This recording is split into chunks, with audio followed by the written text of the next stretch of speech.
సొంతంగా ఒక్క car, bike లేని ఉపరాష్ట్రపతి సిపి రాధాకృష్ణన్ ఇటీవల భారతదేశం యొక్క 14వ ఉపరాష్ట్రపతిగా ఎన్నికయ్యారు.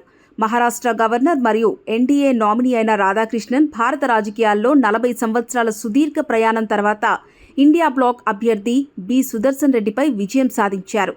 ఆయన 452 ఓట్లు సాధించగా సుదర్శన్ రెడ్డి 300 ఓట్లు పొందారు.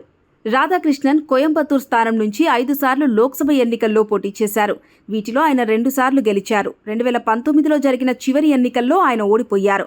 తాజాగా ఆయన ఆర్థిక అఫిడవిట్ ప్రజల దృష్టిని ఆకర్షించింది. భారీ స్థాయి ఆస్తులున్నప్పటికీ ఆయన వ్యక్తిగతంగా ఒక్క కారు లేదా బైక్ కూడా లేనట్లు అఫిడవిట్లో ప్రకటించారు. 2019 లోక్సభ ఎన్నికల సమయంలో ఆయన సమర్పించిన అఫిడవిట్ ప్రకారం ఆయన నగదు 18.15 లక్షలు, బ్యాంక్ డిపాజిట్లు 6.53 లక్షలు, షేర్లు మరియు బాండ్లు 1.28 కోట్లు, బీమా పాలసీలు 1.36 కోట్లు, ఆభరణాలు బంగారం 1200 గ్రాములు, వజ్రాలు 152 క్యారెట్లు కలిగి ఉన్నారు. ఆయనకు స్థిరాస్తులు కూడా భారీగా ఉన్నాయి.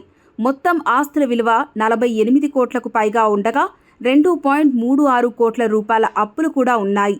ఇంత పెద్ద స్థాయిలో భూములు, షేర్లు, బంగారం, వజ్రాలు ఉన్నప్పటికీ రాధాకృష్ణన్ గారికి వ్యక్తిగతంగా ఒక్క కారు కానీ, బైక్ కూడా లేదు.